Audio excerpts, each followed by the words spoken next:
Bonjour à tous, donc aujourd'hui je vais vous présenter les différents rituels que mes élèves vont réaliser tous les matins à partir de la prochaine rentrée. Donc en fait, avant de commencer à l'intérieur de la classe, donc en fait quand ils arrivent par ici, ils doivent d'abord déposer leur sac sous le rebord de fenêtre, voilà, juste ici. Donc en fait ils arrivent, ils déposent leur sac. Ensuite, ils gardent les cahiers qu'ils ont utilisés la veille à la maison, cahiers de leçons, cahiers de liaison s'il y a eu des mots des parents, ou le cahier de centre.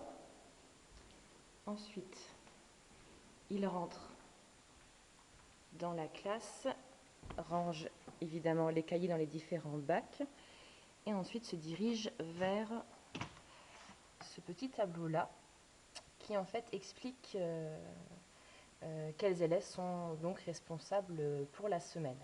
Donc en fait, en dessous, j'ai un autre tableau où j'ai le nom de tous les élèves avec les mêmes codes de forme géométrique. Et en fait, chaque semaine, j'indique le numéro du groupe concerné. Et donc chaque jour, les élèves vont pouvoir savoir qui est responsable de la date, du programme du jour, du nombre du jour, ou bien du rangement du couloir, donc des sacs, vérifier que tous les sacs sont bien alignés, et également réaliser les absents. Donc pour commencer, je peux vous montrer les absents. Donc c'est une simple fiche où on a marqué aujourd'hui il y a absent. Les élèves notent le nombre d'absents, enfin l'élève concerné, et le nom des élèves qui sont absents. Ça permet aussi à la directrice d'un coup d'œil de voir qui n'est pas là et de pouvoir éventuellement appeler les parents. Donc ça c'est la première responsabilité qui est réalisable dans la classe. Ensuite, deuxième grosse responsabilité, le programme du jour. Donc tous les matins, donc l'élève qui est concerné par cette responsabilité va pouvoir observer l'emploi du temps qui sera par ici. Et ensuite, il va prendre les étiquettes qui se trouvent dans mon bureau flexible. Voilà, ce sera plus simple. Donc en fait, toutes les étiquettes sont dans ce bac-là. Je mettrai aussi plein d'étiquettes ici pour préciser, pour aider les élèves. Donc il prend en fonction de la journée et puis il va pouvoir aimanter toutes les activités de la journée assez rapidement. Voilà, ça évite le problème de la pâte à fixe, etc. Les aimants, c'est génial. Voilà, un petit aimant derrière et c'est parfait. Ensuite, autre responsabilité qu'il est possible de réaliser, c'est la date. Alors pour la date, il y a plusieurs possibilités. Tout d'abord la date en français. Alors pour les élèves qui ont vraiment des grosses difficultés de graphisme ou tout simplement qui ne sont pas encore capables d'écrire, j'ai réalisé donc des étiquettes comme ceci. Alors celle-là c'est celle en anglais, non, en français pardon. Des mois de l'année et normalement j'ai les jours de la semaine. Donc première solution, ils prennent les étiquettes, ils les installent. Cela ne tient plus. Ils les installent et ensuite ils peuvent écrire au milieu le jour du mois. Ou bien ils s'aident de ces étiquettes-là pour pouvoir écrire la date sur ces affiches plastifiées et aimantées qui m'ont été inspirées par Jeanne de Entrer dans ma classe, que je remercie encore pour l'idée parce que franchement c'est top. Et donc ces affiches-là utilisent le lignage, voyez, un peu particulier que vous connaissez sûrement tous avec les lignes de couleur, ce qui permet aux élèves de respecter la taille des lettres. Donc avec un petit feutre d'ardoise que j'ai dans ma classe qui sont hyper fins. Hop, voilà. Donc ça me permet d'écrire, ça leur permet d'écrire sur ces affiches-là en les prenant par exemple, en les posant par terre ou sur une table. Et ensuite on vient les aimanter au tableau. Et moi après je peux facilement les glisser, ou même eux, en haut du tableau. Donc là, vous ne voyez pas grand-chose, mais généralement, les élèves voient très bien. Puis comme ça concerne généralement que les élèves du U, ça ne pose pas trop de problème.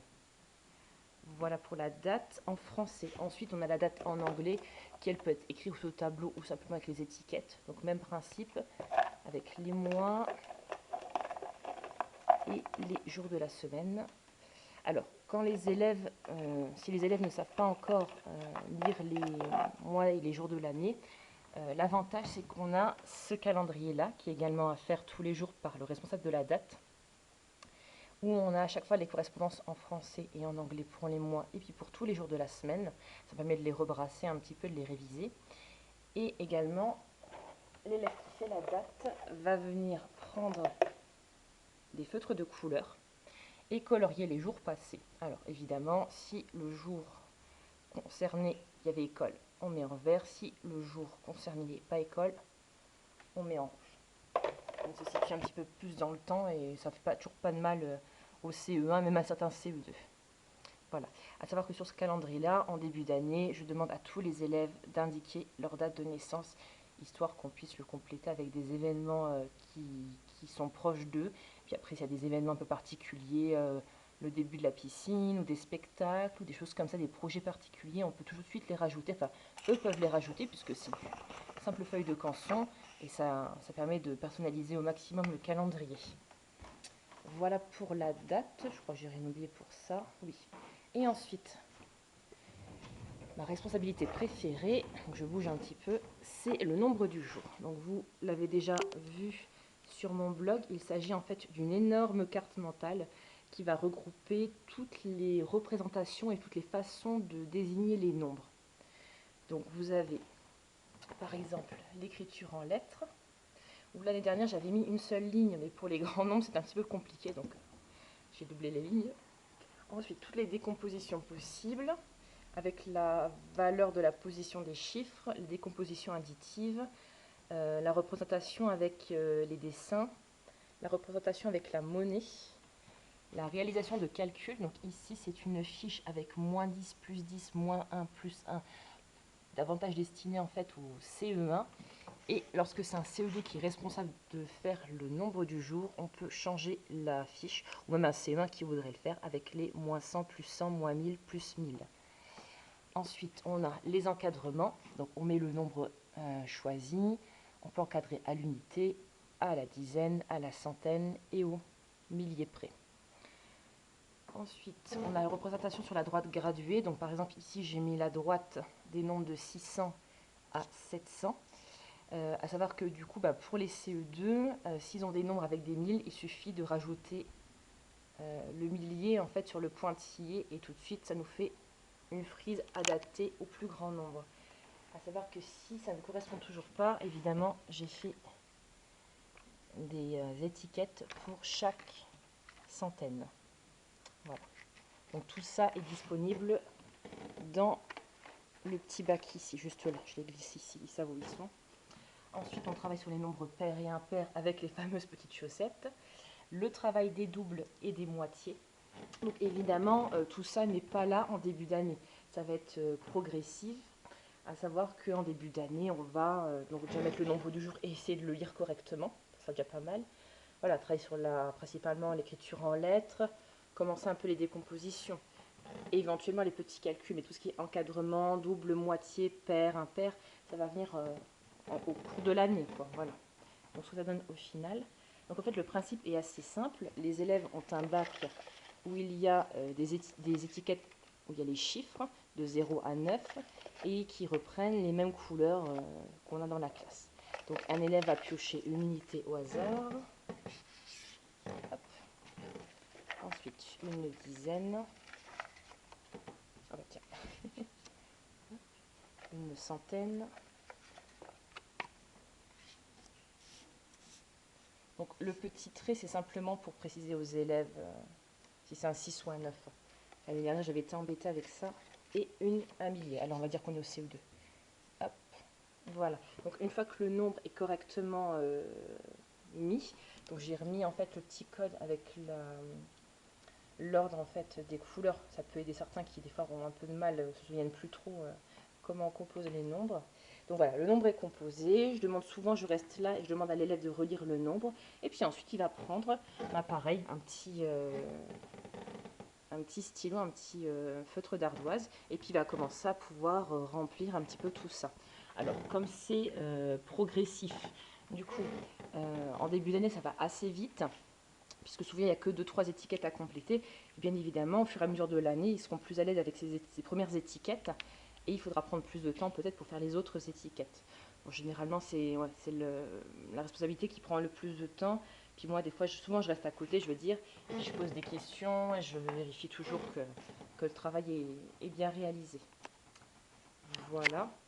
Donc, on a dit les absents, la date, le programme du jour. Donc voilà. Donc voilà les 4 grosses responsabilités qu'il y a dans ma classe. Donc, vous voyez, ce qui est bien, c'est qu'elles sont elles sont réparties dans la classe. Donc les absents dehors, là le programme, la date et le nombre du jour. Ça permet qu'ils ne se bousculent pas non plus quand ils réalisent ça. Et donc 4 élèves réalisent ces responsabilités et les autres, on va dire qu'est-ce qu'ils font. Donc, généralement, le tableau, hop, est positionné comme ceci. Et en fait, là, dans la partie supérieure, je mets en fait des devoirs. Donc, ça va être relire une leçon, relire un texte, des mots, revoir sa leçon, des petites choses comme ça. Parfois des petits calculs parce qu'ils sont assez demandeurs.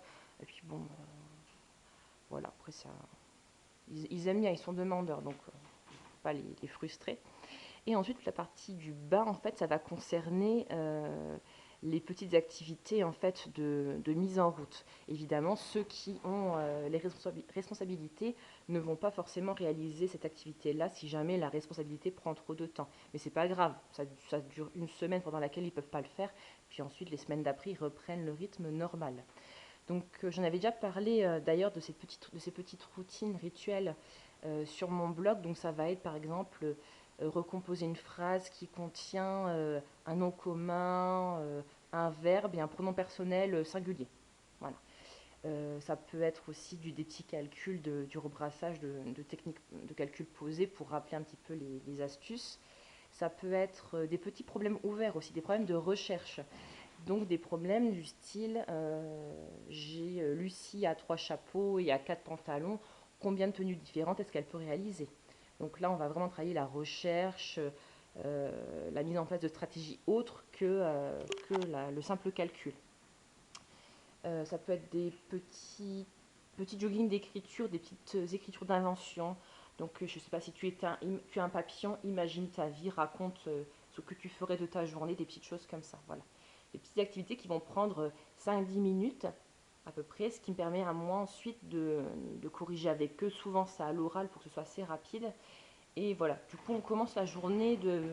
Bah, ils savent comment on commence la journée à chaque fois, ils savent exactement ce que j'attends d'eux. Ils sont tous en activité sur des choses différentes et ça permet de commencer la journée tranquillement, doucement, sans trop de stress, quoi. Et puis moi, finalement, pour l'instant, je ne fais pas grand-chose. Là, c'est beaucoup eux qui travaillent et moi, ça me permet de prendre ces 5, 10, 15 minutes maximum de début de journée pour pouvoir un petit peu gérer la paperasse, noter les absents. Si jamais il y a des mots des parents, je peux déjà un peu regarder s'il n'y a pas des choses trop urgentes, etc. Voilà. Et bien voilà, je crois que j'ai fait le tour de mes rituels de début d'année, de début de journée, pardon. Donc je vous ai tout remis à jour sur le blog la semaine dernière. Donc voilà. Si vous avez des questions, vous n'hésitez pas à m'envoyer des messages privés, à mettre des commentaires sur le blog. Voilà, n'hésitez pas si j'ai pas été suffisamment claire sur un point ou un autre. Voilà.